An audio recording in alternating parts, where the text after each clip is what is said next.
If you clicked on this video, you're probably the type of person who complains about how expensive it is to start a YouTube channel. Well, let me just tell you, you're wrong. If you watch this video all the way to the end, I guarantee you're not going to think like that anymore. Let's talk about some budget essentials. The first thing you're going to need is a camera, and I would highly recommend getting like a cheap DSLR from around 2012-ish. That was actually my old camera, and I got a bunch of great videos out of it in the time that I used it, so I would highly recommend getting something similar. You can find great deals for cameras like that on Facebook Marketplace and eBay. Not so much Sony, but more like Canon and maybe Lumix cameras. Most phones these days have more than good enough cameras to start a YouTube channel and to start documenting your life or just sharing things with an audience online. And especially if you're just starting out, if you have just a decent iPhone or a decent any kind of phone really, it should do the job, at least for the beginning of your journey and when you're starting. Now, things you do have to be careful of with the phone are that it's a little bit different filming with a phone versus a camera, so you have to get an app that allows you to change your camera settings, and also make sure to follow basic rules like shutter speed, double your frame rate, keep your ISO low, and stuff like that. And also, if your phone camera has the option to shoot in higher resolutions like 4K, you should try to do that, because usually the file sizes of videos from phones,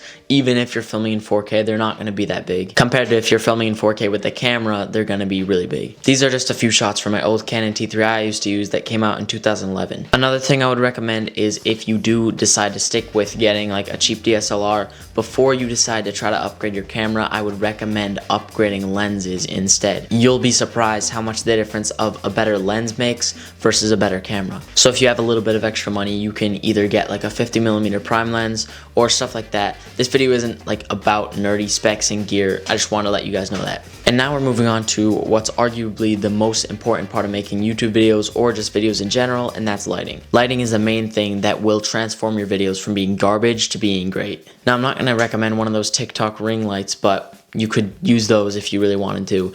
But before that, I would actually recommend using window light and just natural light around the house. But one thing you have to be careful of is make sure that when you're filming with window light, it is cloudy outside preferably, so that way the sunlight will be diffused when it comes through the window and onto your subject, yourself, or whatever you're filming. Because if the sun's just directly outside the window and it's just blasting in, that's going to be really harsh and it's not going to look good. But now to the light I'm going to recommend is actually a softbox you can get on Amazon, and not a specific one, but you can just find one of those ones. They're usually about $50, and some of them come with remotes. I would definitely recommend getting one with a remote so you can change the brightness and the color temperature. I'm actually using a $50 light from Amazon right now, and that is the only light in this scene, and that does come with a remote. This is the remote right here. It works pretty well, pretty responsive. I mean, it's not a review of the light, but so don't feel like you have to spend hundreds of dollars on lighting. It can be as simple as just using natural light or spending just 50 bucks to get some nice soft diffuse lighting.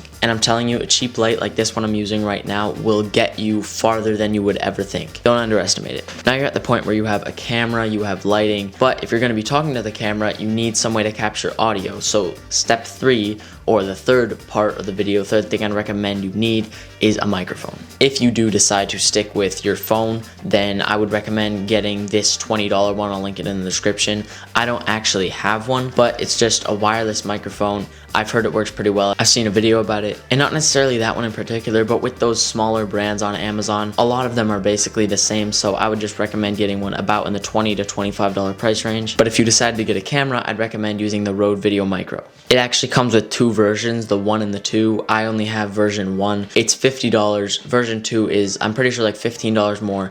It's a little bit more expensive, but if you have that extra little money, I would recommend getting it because it's better. But this version 1 right here will do the job, and even just with your camera audio settings on auto, the audio will sound good. So I'm going to do that right now. I'm going to show you guys some examples of audio coming out of that microphone with the camera settings on auto. So this is a sound test of the Rode Video Micro. There is noise happening outside, just so you know if you hear something in the background, and also that's just a good test to see what it would sound like in natural environments where stuff is happening. I honestly think it sounds really good, especially for the price, and if you want to, you can always upgrade to the version 2 model, which is better for a slightly higher price. So I would recommend this microphone if you're gonna get into vlogging or even really talking head videos. It's a great beginner friendly microphone, and it's super easy to use. But this is what it would sound like if you just used your camera's onboard microphone, and as as you can tell, it sounds a lot worse. I'm in a more echoey room right now, and you can definitely hear that more without the microphone. The only downside to it is that it has no gain knobs or buttons on the microphone itself. Even though that kind of is a downside, that also is a plus for beginners, because if you don't know what that stuff means, set your camera to auto or just plug it straight into like an adapter with your phone and use it like that. It'll sound good. Okay, so we've covered video, we've covered lighting, we've covered audio, but the last thing you need is something to put your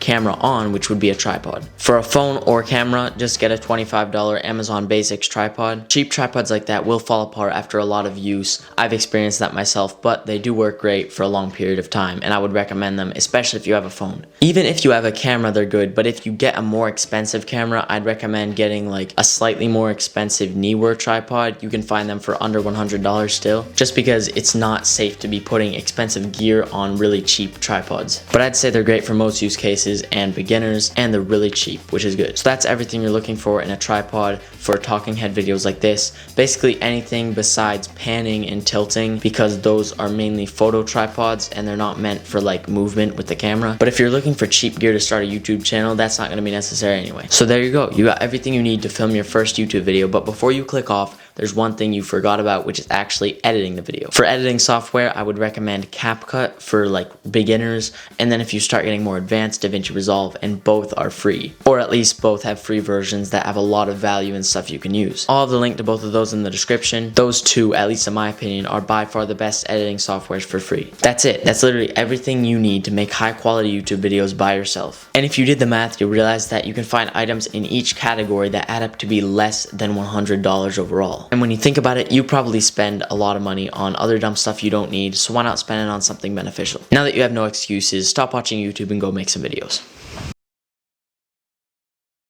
This is a final shot with the Rode Video Micro, my old DSLR from 2011, and this $50 softbox light right here. And you could achieve basically the same looking shot out of your phone, but this is just what it would look like with a normal camera. I just wanted to show you guys so you could hear what it would sound like and see what it looks like filming with such a budget setup like this. And honestly, this used to be my setup, besides different microphones, but this used to be my setup for a very long time on this channel. And just in case you were wondering, the light coming in on this side of my face is like a fill light, is the window light over there. I'm gonna go turn that off. And I'm not gonna keep rambling about this, I just want to show you this is what the setup looks like, all of it together.